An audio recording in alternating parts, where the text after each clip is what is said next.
اور ہوا بھی ایسا ہی. آپ حج کر کے واپس آئے، ذی الحجہ کا مہینہ تھا، محرم سفر یہ 2 مہینے گزرے.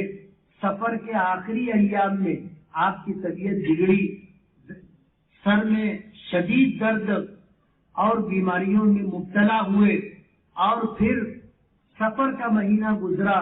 ربیع الاول کے مہینے میں 12 ربیع الاول کو اللہ کے رسول صلی اللہ علیہ وسلم دنیا سے تشریف لے گئے.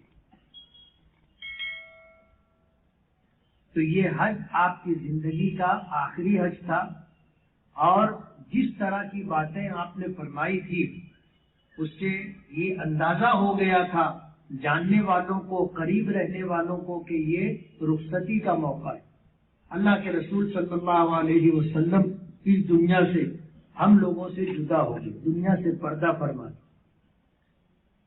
لیکن اسی حجۃ الوداع میں جب آپ میدان عرفات میں تھے، وہاں سے چل کر کے میدان مزدلفہ آئے، وہاں سے چل کر کے میدان مینا آئے، تو نبی کریم صلی اللہ علیہ وسلم پر قرآن کریم کی آیت نازل ہوئی. الیوم اکملت لکم دینکم واتممت علیکم نعمتی ورضیت لکم الاسلام دینا، کہ آج کے دن میں نے تمہارا دین تمہارے لیے مکمل کر دیا. الیوم اکملت لکم دینکم، آج میں نے تمہارے لیے تمہارا دین مکمل کر دیا.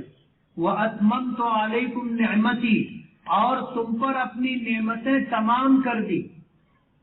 وَرَضِيتُ لَكُمُ الْإِسْلَامَ دِينًا، اور تمہارے لیے دین اسلام کو پسند کر لیا. 3 باتیں ہیں. ایک تو دین کی تکمیل کی خوشخبری دی ہے. علماء کرام نے لکھا ہے اس آیت کے نازل ہو جانے کے بعد قرآن کریم میں حلت اور حرمت کی کوئی آیت نازل نہیں ہوئی. حلت و حرمت کے احکامات اس آیت کے نازل ہونے سے پہلے آ چکے. اس آیت کے نازل ہونے کے بعد قرآن کریم کی اور آیتیں نازل ہوئی، لیکن ان آیتوں کا تعلق حلال اور حرام ہونے سے نہیں تھا، حلت و حرمت سے نہیں تھا. تو دین کو مکمل کر دیا گیا. آج آپ دیکھو، ایک بچہ پیدا ہوتا ہے، اس کی پیدائش سے پہلے سے احکامات ہمیں معلوم ہے، اللہ اس کے رسول نے ہمیں بتا دیے. جب یہ بچہ دنیا میں آتا ہے وہیں سے احکامات شروع ہو جاتے کہ بچہ پیدا ہو، اس اذان دی جائے سیدھے کان میں، اقامت کہی جائے بائیں کان میں، وہاں سے احکامات شروع ہو جاتے. ہر ماں باپ کو اس بات کا پتہ ہونا چاہیے کہ شریعت نے بچے کی پیدائش کے موقع پر اور پیدائش کے بعد میں ماں باپ کی کیا ذمہ داری طے کی، معلوم ہونا چاہیے. لیکن مسلمانوں کو پتہ نہیں کہ بچہ پیدا ہوا، اب اس بچے کے ہم پر کیا حق ہے اور اس بچے کے لیے ہماری کیا ذمہ داریاں ہیں. بچہ پیدا ہوتا ہے، اس کی صحت کے لیے اور بیماری سے حفاظت کے لیے، اس کی بھوک مٹانے کے لیے یہ باتیں کرتے، یہ تو جانور بھی کرتا ہے. لیکن بحیثیت مسلمان اللہ اس کے رسول نے ہمیں کیا ذمہ داری دی ہے یہ ہمیں نہیں معلوم. ہماری شریعت نے ہمیں بتایا بچہ پیدا ہو اذان دی جائے، اقامت کہی جائے، بچہ پیدا ہو اس کا اچھا نام رکھا جائے. اچھے نام سے مراد کوئی نیا نام نہیں. آج ایک نئی وبا اور مصیبت چل پڑی ہے، کسی کے یہاں بیٹا یا بیٹی کی پیدائش ہو تو وہ پرانے سارے ناموں کو چھوڑ کر کے نئے نام کے چکر میں پریشان رہتا ہے. امام صاحب سے پوچھے گا، مولانا سے پوچھے گا، مفتی صاحب سے پوچھے گا، نیا نام.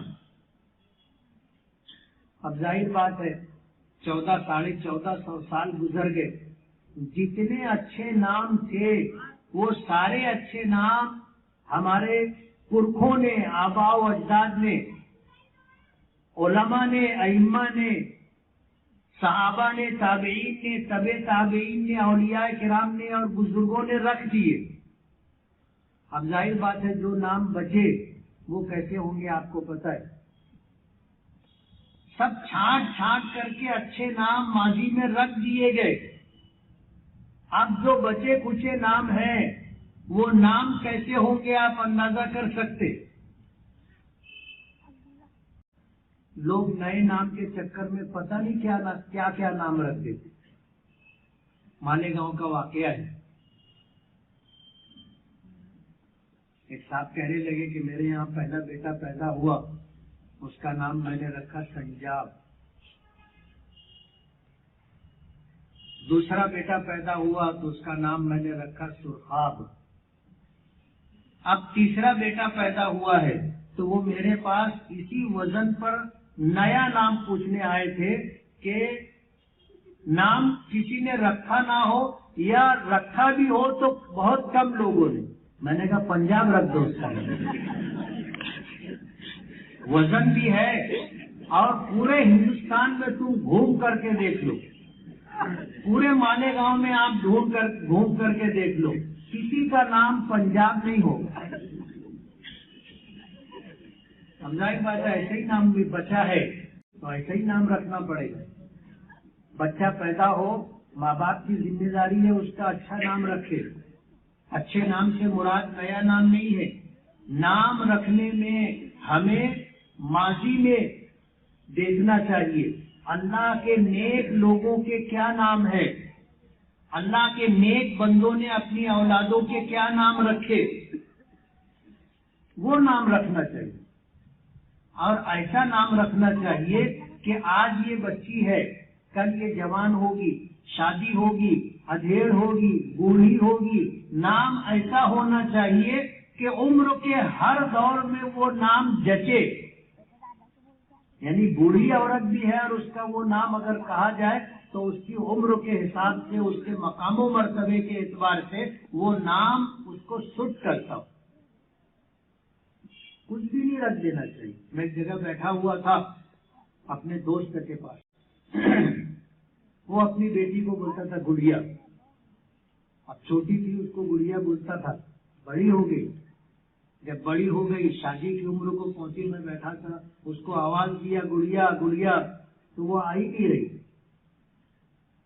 اب اس کے بعد جب اس کو بلایا تو آئی اور آ کر کے اس نے اپنے باپ سے جو پہلی بات کہی وہ یہ کہ آپ مجھے گڑیا کہتے مجھ کو اچھا نہیں لگتا، میں چھوٹی تھی آپ بولتے تھے گڑیا تو ٹھیک ہے، اب میں بڑی ہو گئی ہوں آپ مجھے گڑیا کیوں بولتے ہو؟ اب ظاہر بات ہے کہ یہ بوڑھی ہو جائے گی اور اس کو کوئی گڑیا بولے گا تو نام بھی ایسا رکھنا چاہیے کہ عمر کے ہر دور میں جچے اور اس کو سننے میں یا اس کو نام لے کر کے پکارنے میں اس کو برا نہ لگے۔ ماں باپ کی ذمہ داری ہے، بچہ پیدا ہو، اذان دی جائے، اقامت کہی جائے، اس کا اچھا نام رکھا جائے۔ حضرت عمر فاروق رضی اللہ تعالیٰ عنہ کا ایک واقعہ ہے، ان کے پاس ایک صاحب آیا اور آ کر کے انہوں نے شکایت کی کہ میرا بیٹا میرا حق ادا نہیں کرتا۔ حضرت عمر فاروق رضی اللہ تعالیٰ عنہ نے ان کے بیٹے کو بلایا اور بلا کر کے کہا کہ تیرے باپ نے تیری شکایت کی ہے کہ تو اپنے باپ کا حق ادا نہیں کرتا۔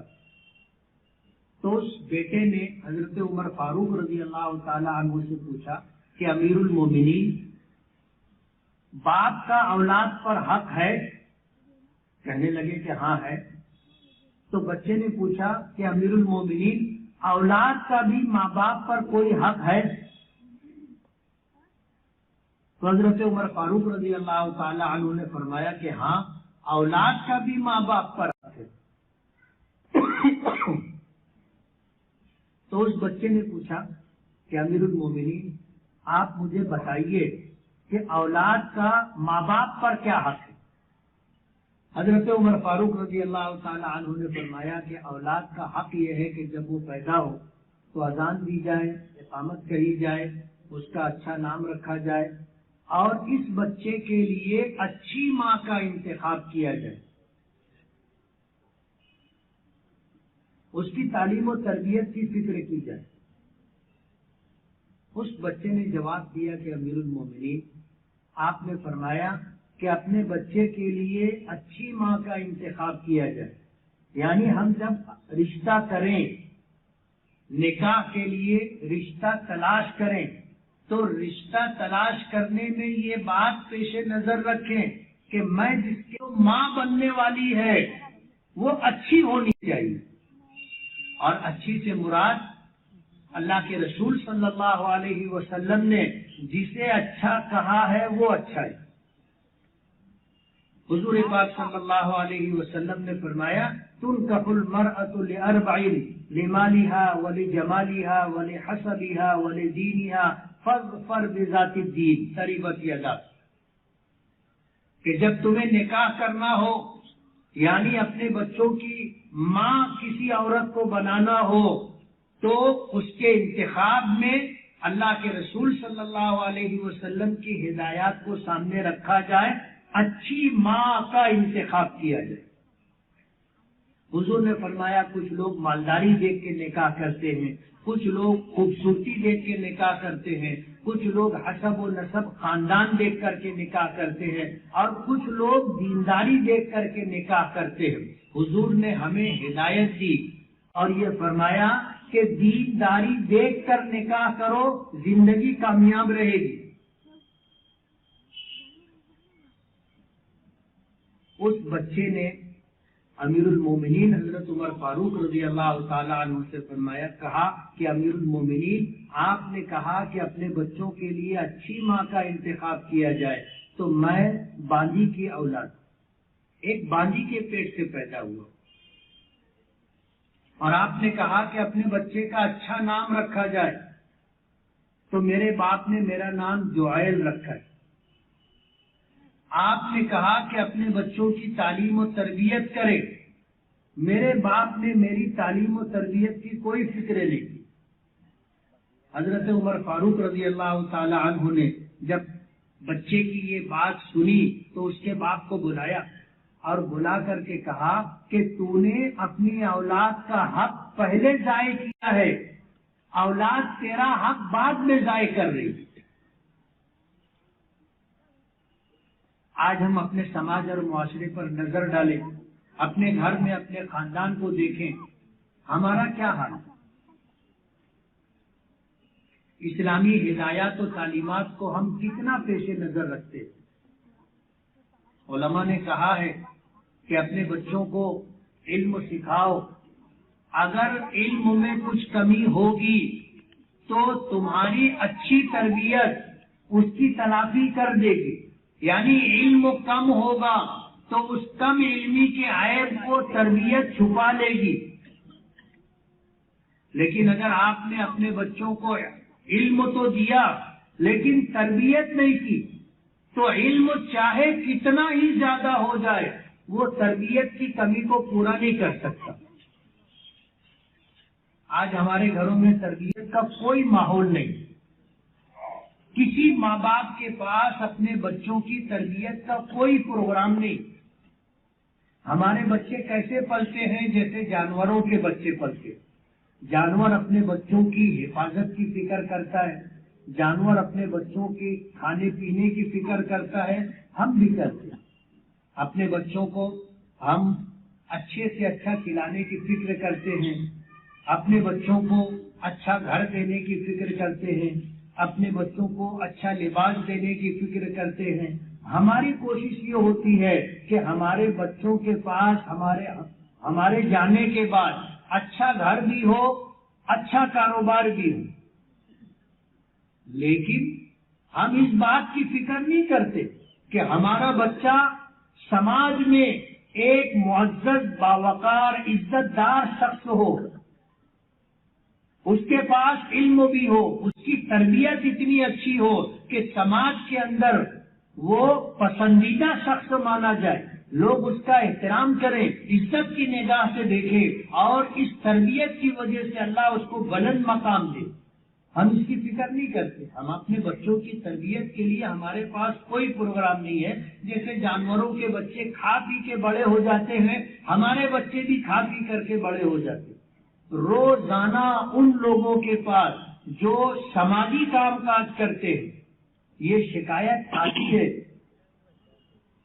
سماج کے گھروں سے کہ میاں بیوی کا جھگڑا، ماں باپ کا جھگڑا، باپ بیٹے کا جھگڑا، ماں بیٹے کا جھگڑا، پڑوسیوں کا جھگڑا، یہ سب کچھ آتا رہتا ہے، اور یہ تربیت کی کمی کی وجہ سے۔ آج ہمارے پاس اچھی تربیت کا کوئی نظام نہیں۔ ہمارے بچے سماج اور معاشرے کے اچھے فرد نہیں ہیں۔ دنیا بھر کی برائی آج مسلمانوں میں ہے۔ کون سی برائی ایسی ہے جو مسلمانوں میں نہیں ہے؟ آپ نہیں بتا سکتے۔ ہر طرح کی برائی مسلمانوں میں، اور عام ہوتی جا رہی، عام ہوتی جا رہی۔ نشہ کرنے میں مسلمان آگے، نشہ بیچنے میں، نشہ اور چیزوں کے بیچنے میں مسلمان آگے، چوری کرنے میں مسلمان آگے، لوٹ مار کرنے میں مسلمان آگے، دھوکہ دینے میں مسلمان آگے، جھوٹ بولنے میں مسلمان آگے، الزام لگانے میں، بے آبرو کرنے میں مسلمان آگے، جوا بولو، زنا بولو، مسلمان سب سے آگے۔ جیلوں میں اگر جاؤ گے تو 100 قیدی اگر ہوں گے تو اس میں آدھے سے زیادہ مسلمان ہوں۔ یہ سچائی ہے، اور اس کی وجہ یہ ہے کہ ہم نے اپنے بچوں کی تربیت کا کوئی نظام نہیں بنایا۔ ہمارا مذہب اسلام جس طرح مکمل ہے، آج ہم اپنے اسلام کو چھوڑ کر کے زندگی گزار رہے ہیں۔ اللہ تعالیٰ کو ہم سے محبت نہیں۔ حدیث پاک میں آتا ہے ان اللہ لا ينظر الى صورکم ولا الى اجسادکم، اللہ تعالیٰ تمہاری صورتوں کو نہیں دیکھتا، اللہ پاک تمہارے جسموں کو نہیں دیکھتا، ولکن اللہ ينظر اعمالکم، اللہ تمہارے اعمال کو دیکھتا ہے۔ تمہارے اعمال اچھے ہیں تو اللہ کو ہم اچھے لگیں گے، اور اگر ہمارے اعمال اچھے نہیں ہیں، شکل و صورت اچھی ہے، کپڑا اچھا ہے، مکان اچھا ہے، سواری اچھی ہے، اس سے کچھ اللہ کے یہاں ہمارا بنتا نہیں۔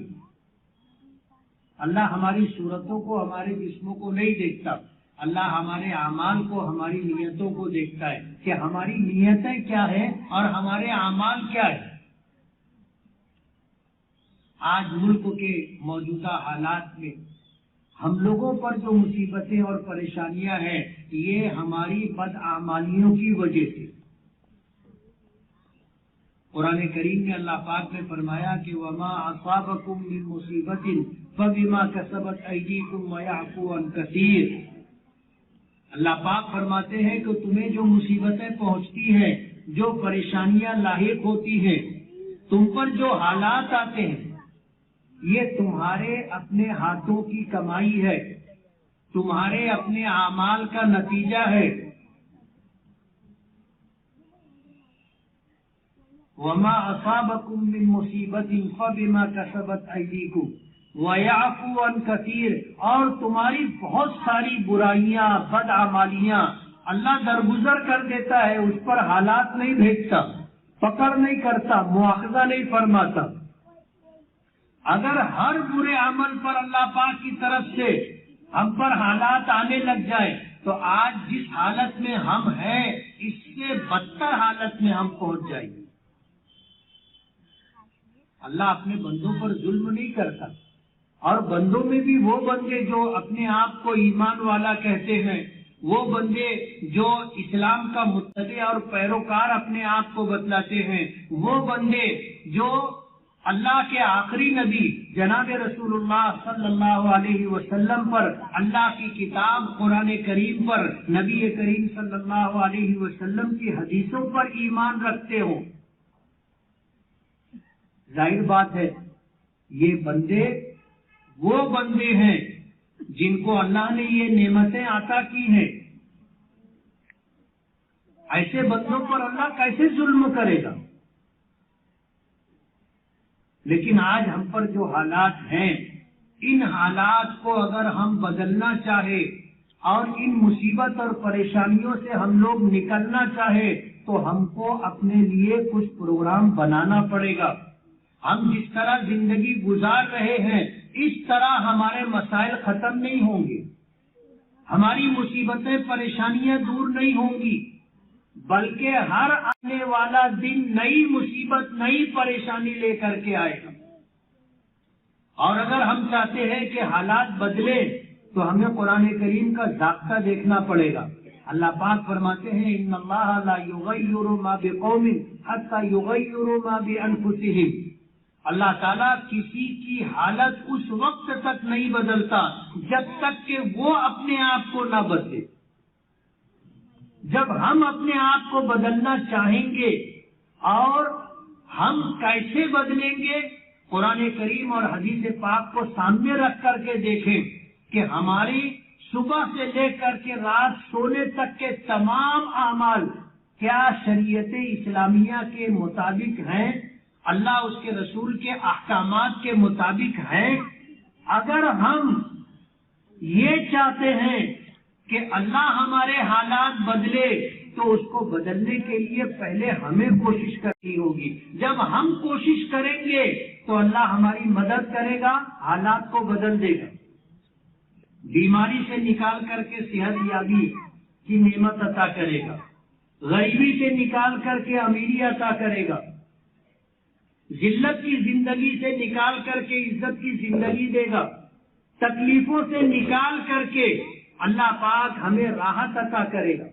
غیروں کی نظر میں جس طرح ہم ذلیل و خوار ہو رہے ہیں اور ہماری حیثیت ایسی ہوگی جیسے سمندر کے پانی پر جھاگ، اللہ تعالیٰ اسے بدل دے گا. اور پھر لوگ ہمیں قدر کی نگاہوں سے دیکھیں گے، لوگ ہمیں عزت دیں گے، لوگ ہمارا احترام کریں گے، لوگ ہمارے لیے کارآمد بنیں گے. مگر یہ اس وقت ہوگا جب ہم اپنے آپ کو بدلیں گے. اور اگر ہم نے اپنے آپ کو بدلنے کی کوشش نہیں کی تو پھر حالات بدلیں گے نہیں، بلکہ اس سے برے حالات آئیں گے. یہ قرآنی ضابطہ ہے ان اللہ لا یغیر ما بقوم حتی یغیروا ما بانفسهم، کہ اللہ تعالیٰ کسی قوم کی حالت کو اس وقت تک نہیں بدلتا جب تک کہ وہ خود اپنے حالات کو بدلنے کی کوشش نہ کرے. موجودہ حالات میں ہمارا کوئی وزن نہیں، کوئی وزن نہیں. آج تو ملک کی سیاسی پارٹیوں نے یہ کہنا شروع کر دیا کہ ہم کو تمہاری ضرورت نہیں ہے، ہم کو تمہاری ضرورت نہیں. انہوں نے اپنا انتظام کر لیا اور اپنے انتظام کے تحت وہ اقتدار تک پہنچ گئے. ہم میں کے جو لوگ ان کے پاس جاتے ہیں کہ ہم تمہاری پارٹی سے جڑنا چاہتے ہیں، ہم تمہارے ساتھ رہ کے کام کرنا چاہتے ہیں، تو ان کو ٹکا سا جواب مل جاتا ہے کہ تم کو جہاں جانا ہے جاؤ، جو کرنا ہے کرو، ہم کو تمہاری ضرورت نہیں. اتنے بے وزن ہو گئے ہیں ہم لوگ. آپ دھلیا مالیگاؤں نہ دیکھیں، ان جگہوں کو دیکھیں جہاں پر لوگ مسلمان منتشر ہیں، مسلمان کم تعداد میں ہے، کتنی پریشانیوں کے ساتھ وہ جی رہے ہیں آپ کو اندازہ نہیں. بے وزن ہو گئے، اور بے وزن اس لیے ہو گئے کہ ہم نے اللہ اس کے رسول کو چھوڑ دیا، ان کے احکامات کو چھوڑ دیا، من مانی زندگی گزار رہے.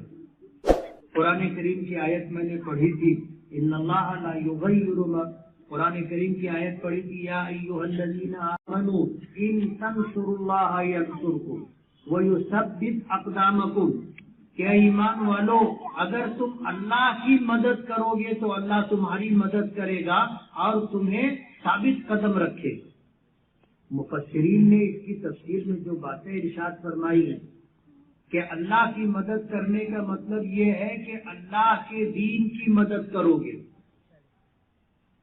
اور اللہ کے دین کی مدد کرنے کا مطلب یہ ہے کہ پہلے ہماری زندگی میں اللہ کا دین آئے، اپنے نبی کا طریقہ اور سنتیں آئی، ہمارے گھر والوں میں اللہ کا دین آئے اور اپنے نبی کا طریقہ آئے، اور ہم اس کے بعد دوسروں کی زندگیوں میں اللہ کے دین کو زندہ کرنے کی، لانے کی کوشش کریں۔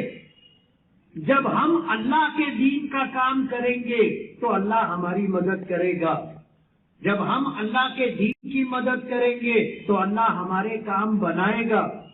وَيُثَبِّتْ أَقْدَامَكُمْ، تمہیں ثابت قدم رکھے گا، نہ ماننے والوں پر اللہ تمہیں غلبہ عطا کرے گا۔ ایمان والوں کو ان لوگوں پر غلبہ عطا کرے گا جن کے پاس ایمان نہیں ہے، جن کے پاس اسلام نہیں ہے، اور اللہ کو یہ فیصلہ کرنے میں کوئی مشکل نہیں۔ آپ اگر دنیا کی تاریخ اٹھا کر کے دیکھو گے، اللہ کو ماننے والوں کی تعداد ہمیشہ کم رہی ہے، کبھی بھی ہم اکثریت میں نہیں رہے۔ دنیا کی تاریخ اٹھا کر کے آپ دیکھ لو، نبی کریم صلی اللہ علیہ وسلم کے زمانے سے آج تک، حضور کا زمانہ دیکھو، مکے میں تھے تو اقلیت میں تھے، مدینہ پہنچے تو اقلیت میں تھے، اور جب کفر اور اسلام کا پہلا مقابلہ ہوا میدان بدر میں تو مسلمان 313 تھے اور مشرکین مکہ کی تعداد 1000 تھی۔ غزوہ بدر کا مارکہ پیش آیا، اس مارکے میں مسلمانوں کی تعداد 700 تھی اور سامنے 4000 لوگ تھے۔ آگے آئیے، غزوہ خندق کے موقع پر مسلمانوں کی تعداد چند ہزار تھی اور مشرکین کی تعداد کم و بیش 24,000 تھی۔ اللہ نے غلبہ دیا، وما ذالک علی اللہ بعزیز۔ غلبے کے لیے اکثریت ضروری نہیں ہے، غلبے کے لیے آپ اللہ کے دین کے مددگار بنے، آپ دیندار بنے، اپنی اولاد کو دیندار بنائے، اپنے گھر میں رہنے والے افراد، ماں بہن بیٹی کو دیندار بنائے، دوسروں کو دیندار بنانے کی کوشش کرے، یعنی اللہ کے دین کی تبلیغ و اشاعت کرے، اللہ ہماری مدد کرے گا۔ اور اگر اللہ کی مدد ہمارے ساتھ ہے، دنیا کی کوئی طاقت ہمارا بال بیکا نہیں کر سکتی، کچھ نہیں بگاڑ سکتی۔ اپنی ذات کو نفع بخش بنائے، تمام انسانیت کے لیے، صرف مسلمانوں کے لیے نہیں، تمام انسانیت کے لیے ہماری ذات نفع بخش ہو۔ ہمارا یہ دین اسلام تلوار سے نہیں پھیلا ہے، طاقت کے بلبوتے پر دین نہیں پھیلا، بلکہ یہ دین پھیلا ہے اخلاق کی بنیاد پر، دینداری کی بنیاد پر۔ ہم میں اگر اچھے اخلاق ہوں گے، دینداری ہوگی، لوگ آپ سے متاثر ہوں گے۔ آج سوشل میڈیا پر جو خبریں آتی ہیں، وائرل ہوتی ہیں، ہم ایک طرف خوش ہوتے کہ لوگ اسلام میں داخل ہو رہے، اسلام قبول کر رہے، لیکن دوسرا پہلو ہم نہیں دیکھتے، لوگ نکل کے جا بھی رہے ہیں، ارتداد پھیلتا جا رہا ہے۔ اپنے بچوں کو ہم نے مسلمان بنانے کی فکر نہیں کی، دین کی تعلیم اور تربیت کی ہم نے فکر نہیں کی۔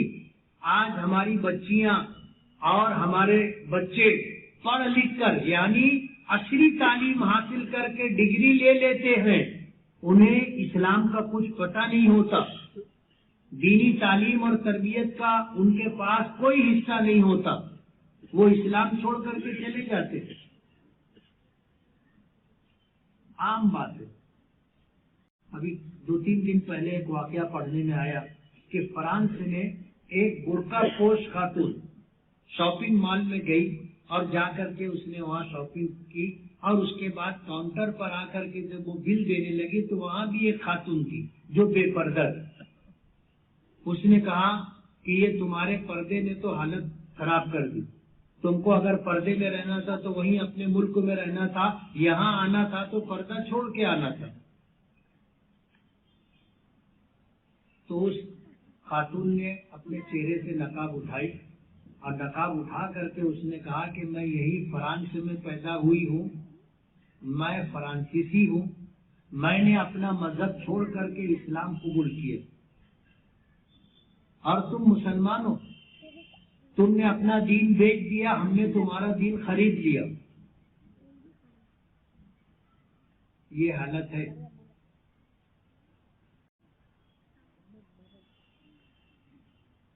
ایک طرف لوگ اسلام میں آ رہے ہیں اور دوسری طرف جو پیدائشی مسلمان تھے وہ اسلام سے نکل کر کے جا رہے ہیں، اور اس کے ذمہ دار ہم ہیں، ذمہ دار ہم ہیں۔ ابھی ہفتہ 10 دن پہلے پونا سے خاتون کا فون آیا،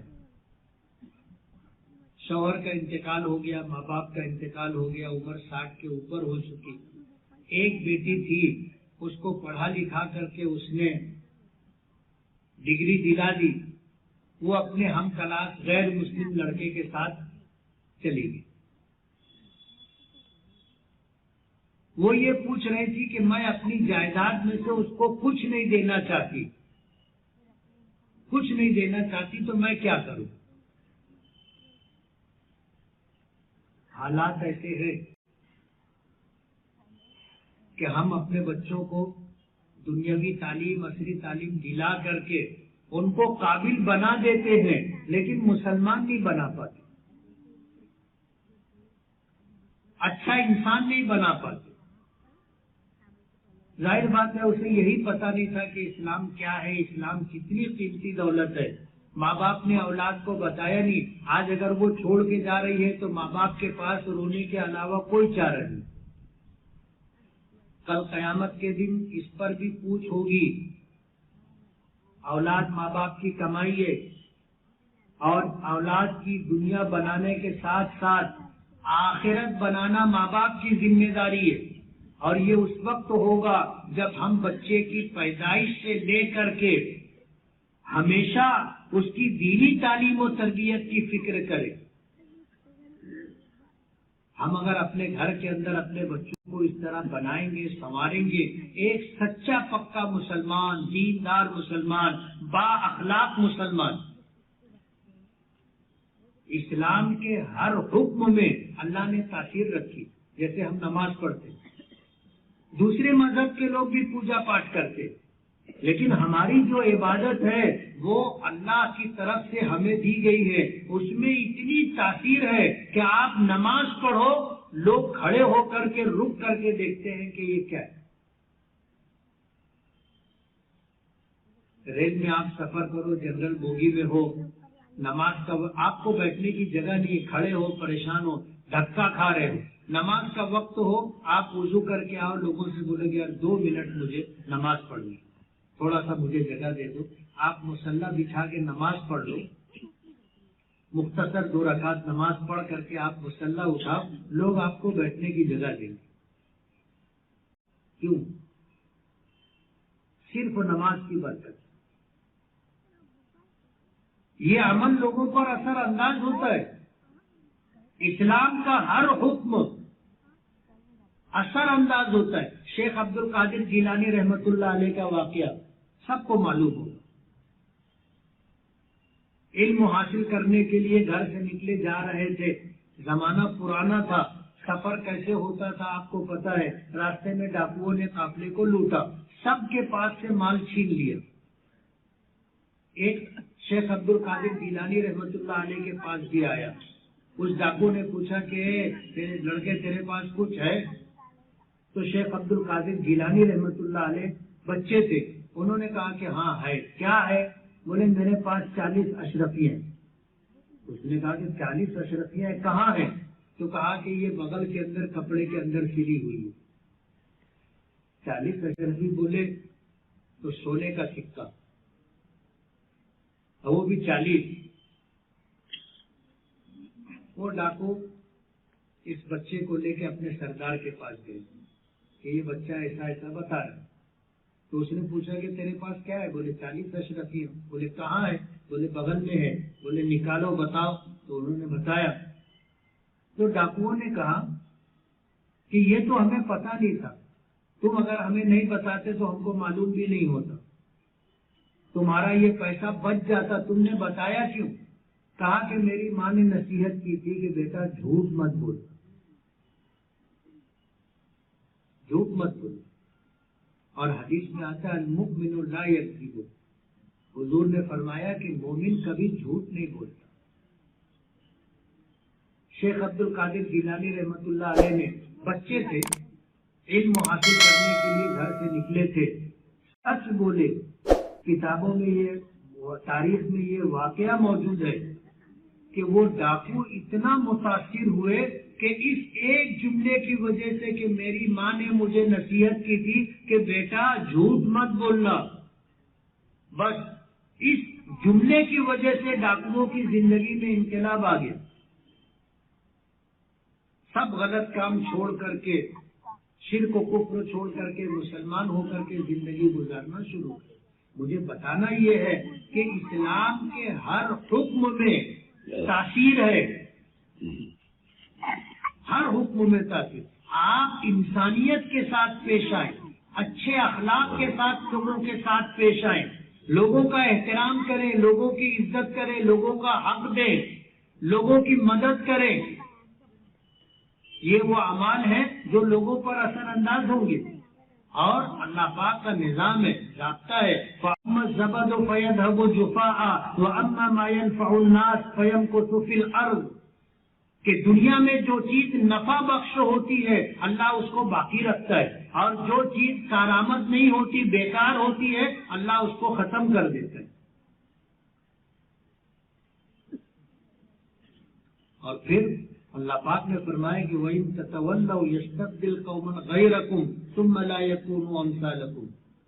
اگر تم لوگ قرآن کریم چھوڑ دو گے، اگر تم لوگ نبی کریم صلی اللہ علیہ وسلم کی سنتیں چھوڑ دو گے، اگر تم لوگ اسلامی احکامات سے روگردانی کرو گے، اللہ تعالیٰ تمہیں ہٹا دے گا، ختم کر دے گا، تمہاری جگہ دوسری قوموں کو لائے گا جو تمہارے جیسے نہیں ہوں گے، نماز نہیں پڑھتے، روزہ نہیں رکھتے، پوری زکات نہیں دیتے، حج فرض ہو گیا حج نہیں کرتے، سچ نہیں بولتے، گناہ کے کاموں میں پیش رہتے، نشے کا استعمال ہم کرتے، نشے کا سامان ہم بیچتے، جوا ہم کھیلتے، زنا ہم کرتے، جھوٹ ہم بولتے، کینہ کپٹ ہم اپنے دل میں رکھتے، لوگوں پر الزامات لگاتے، لوگوں کے خلاف سازشیں کرتے، لوگوں کو نقصان پہنچانے کی کوشش کرتے۔ مسلمان اس کو نہیں کہتے، ایسا آدمی مسلمان نہیں۔ اور یہ مصیبتیں، یہ ساری خرابیاں آج ہم میں نیچے سے لے کر کے اوپر تک ہے، کیا بڑے کیا چھوٹے، کیا پڑھے لکھے کیا بے پڑھے لکھے، سب میں یہ مصیبت اور پریشانی ہے، یہ برائی ہے، اور جب تک یہ برائی ختم نہیں ہوگی ہمارے حالات نہیں بدلیں گے۔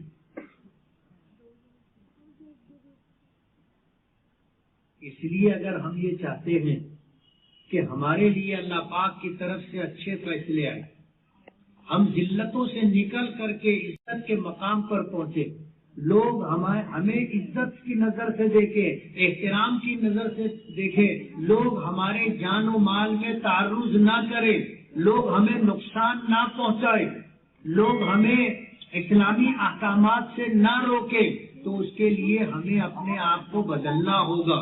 ہم اپنے آپ کو بدلیں گے تو زمانہ بدلے گا، حالات بدلیں گے، اور اگر ہم نے اپنے آپ کو نہیں بدلا تو پھر کوئی تبدیلی نہیں آئے گی، آنے والے دن اس سے زیادہ برے اور اس سے زیادہ خراب ہوں گے۔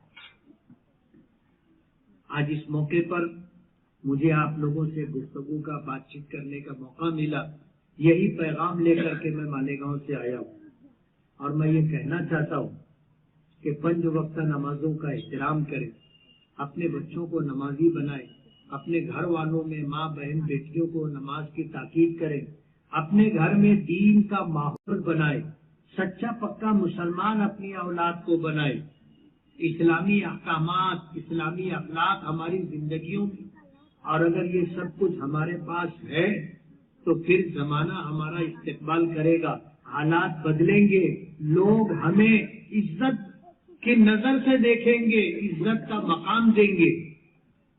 اور اگر ہم نے ہماری دنیا سے ان پر کوئی اثر پڑنے والا نہیں ہے، ان پر اگر کوئی چیز اثر انداز ہوگی تو وہ ہماری دینداری ہے، وہ ہمارے اسلامی احکامات ہے، بس اس کے علاوہ ہمارے پاس دوسری کوئی چیز نہیں ہے۔ ہمارے نبی نے فرمایا ترکت فیکم ثقلین لن تضلوا ما تمسکتم بہما کتاب اللہ و سنتی، کہ میں تم میں 2 وزندار قیمتی چیزیں چھوڑ کر کے جا رہا ہوں، اگر تم اسے مضبوطی سے پکڑے رہو گے تو کبھی بے راہ نہیں ہوگے، کبھی بھٹکو گے نہیں، کبھی گمراہ نہیں ہوگے۔